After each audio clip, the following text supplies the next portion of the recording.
कार्तिक मास की कथा। एक नगर में एक ब्राह्मण दंपत्ति रहते थे। वे दोनों प्रतिदिन 7 कोस दूर गंगा और यमुना नदी में स्नान करने जाते थे। इतनी दूर आने जाने से ब्राह्मण की पत्नी थक जाती थी। एक दिन उसने अपने पति से कहा कि हमारा एक पुत्र होता तो कितना अच्छा रहता। पुत्र के बहू आती तो हमें घर वापस जाने पर खाना बना हुआ मिलता और बहू घर का काम भी कर देती। अपनी पत्नी की बात सुनकर ब्राह्मण ने कहा कि तूने बात तो सही कही है, चल मैं तेरे लिए बहू ला ही देता हूँ। ब्राह्मण ने कहा कि एक पोटली में आटा डालकर कुछ मोहरे रख दे। ब्राह्मण के कहे अनुसार उसने पोटली बांधकर दे दी। पोटली लेकर ब्राह्मण चला गया। सफर के दौरान ब्राह्मण यमुना के किनारे बहुत ही सुंदर लड़कियां दिखाई दी। वे रेत में घर बनाकर खेल रही थी। उनमें से एक लड़की ने कहा कि मैं अपना घर नहीं बिगाड़ूंगी, मुझे तो रहने के लिए यही घर चाहिए। लड़की की बात सुनकर ब्राह्मण मन ही मन सोचने लगा कि बहू बनाने के लिए यही लड़की उचित है। जब वह लड़की जाने लगी तो ब्राह्मणी भी उसके पीछे पीछे उसके घर तक चला गया। वहां जाकर ब्राह्मण ने उस लड़की से कहा, बेटी, कार्तिक मास चल रहा है, इसलिए मैं किसी के घर खाना नहीं खाता।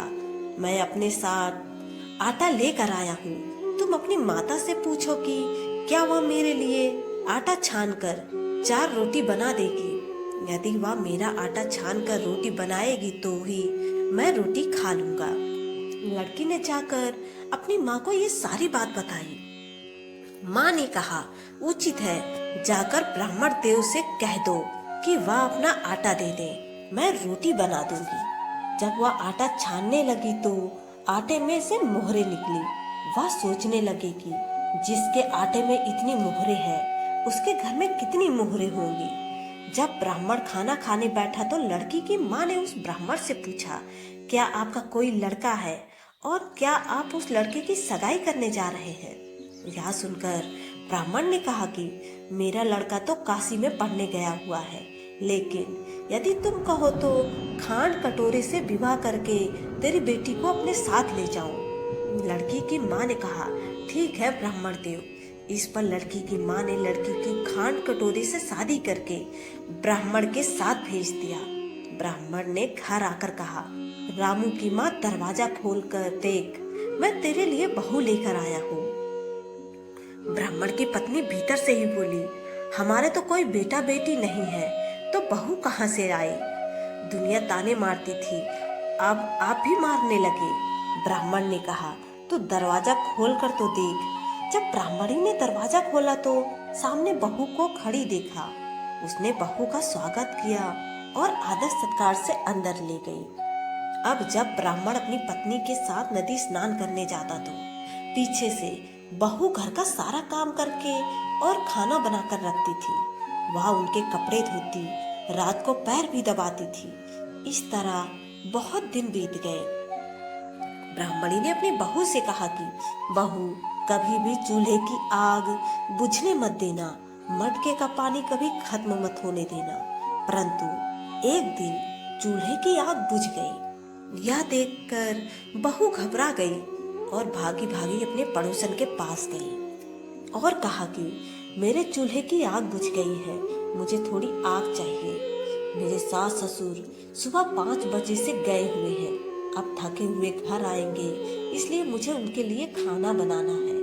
यह सुनकर पड़ोसन ने कहा कि तू तो बावली है, तुझे यह दोनों मिलकर पागल बना रहे हैं। इनके कोई पुत्र नहीं है, ये निसंतान है। बहू ने कहा, नहीं, ऐसा मत बोलो, इनका बेटा तो बनारस काशी में पढ़ने गया हुआ है। इस पर पड़ोसन ने कहा कि यह तुझे झूठ बोलकर लाए हैं, मेरी बात सच मान, इनके कोई बेटा नहीं है। अब बहू पड़ोसन की बातों में आ गई और कहने लगी कि अब आप ही बताओ कि मैं क्या करूं। पड़ोसन ने कहा कि करना क्या है, जब तुम्हारे सास ससुर आए तो जली हुई रोटियां बना कर देना और बिना नमक की दाल बना कर देना। खीर की कड़छी दाल में और दाल की कड़छी खीर में डाल देना। पड़ोसन ने उसे अच्छे से सिखा पढ़ा दिया। फिर जब उसके सास ससुर घर आए तो उसने ना तो उनका आदर सत्कार किया, ना ही उनके कपड़े धोए। जब उसने सास ससुर को खाना दिया तो सास बोली, बहू, आज की यह रोटियां जली हुई क्यों है और दाल भी अलूनी है। तब बहू ने पलट कर कहा कि एक दिन ऐसा खाना खाओगे तो कुछ बिगड़ नहीं जाएगा तुम्हारा।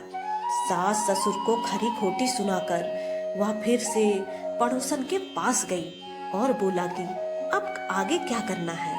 पड़ोसन ने कहा कि अब तुम सातों कोठों की चाबी मांग लेना। अगले दिन जब भी स्नान करने के लिए जाने लगे तो बहू अड़ गई कि मुझे तो सातों कोठों की चाबी चाहिए।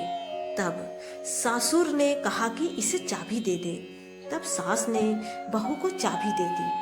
सास ससुर के जाने के बाद जब बहू ने दरवाजे खोले तो देखा कि किसी में अन्न भरा है, किसी में धन भरा है और किसी कोठे में बर्तन पड़े हैं। जब उसने ऊपर का सातवां कोठा खोला तो देखा कि शिव जी, पार्वती माता, गणेश जी, लक्ष्मी माता, पीपल पथवारी, कार्तिक के ठाकुर, राई दामोदर, तुलसी जी का बिड़वा, गंगा यमुना और 33 कोटि देवी देवता विराजमान है।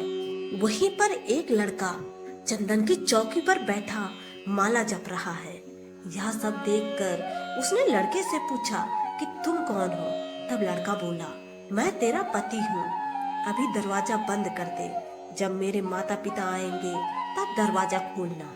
यह सब देखकर बहू बहुत खुश हुई और वह 16 श्रृंगार कर सुंदर वस्त्र पहनकर अपने सास ससुर का इंतजार करने लगी। उसने अपने सास ससुर के लिए अच्छे अच्छे पकवान बनाए। जब उसके सास ससुर घर पर आए तो उसने उनका आदर सत्कार किया, प्रेम पूर्वक खाना खिलाया और हाथ पैर दबाने लगी। पैर दबाते दबाते बहू ने कहा कि माँ, आप इतनी दूर गंगा यमुना स्नान करने के लिए जाती हो तो आप थक जाती हो, इसलिए आप घर पर ही स्नान क्यों नहीं करती हो। यह सुनकर सास कहने लगी कि बेटी, गंगा यमुना घर पर तो नहीं बहती है।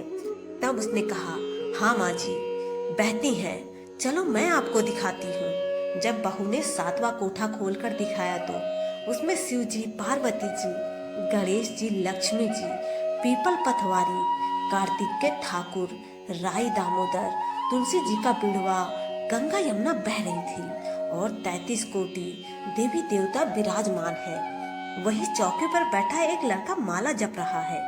माँ ने उसे देखकर कहा कि बेटा, तू कौन है। लड़का बोला, माँ, मैं तेरा बेटा हूँ। तब ब्राह्मणी ने पूछा कि तू कहाँ से आया है।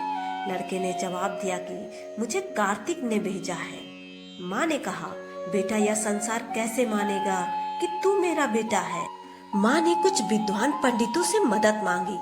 पंडितों ने कहा, इस बार बहू बेटा खड़े हो जाए और उस बार माँ खड़ी हो जाए। माँ ने चमड़े की अंगिया पहनी हो और छाती में से दूध की धार निकलकर बेटे की दाढ़ी मूछ भीगे और पवन पानी से गठ जोड़ा बंधे, तब मानेंगे कि यह इस माँ का ही बेटा है। उसने ऐसा ही किया। चमड़े की अंगिया फट गई और छाती में से दूध की धार निकलकर बेटे की दाढ़ी मूछ भीग गई। पवन पानी से बहू बेटे का गठजोड़ बंध गया। यह सब देखकर ब्राह्मण और उसकी पत्नी की खुशी का ठिकाना न रहा। तो यह थी कार्तिक मास की कथा। हे कार्तिक के ठाकुर, जैसे ब्राह्मण और ब्राह्मणी को बहू बेटा दिया वैसे सबको देना। कार्तिक मास की कथा कहने सुनने हुंकारा भरने वाले सब पर कृपा करना।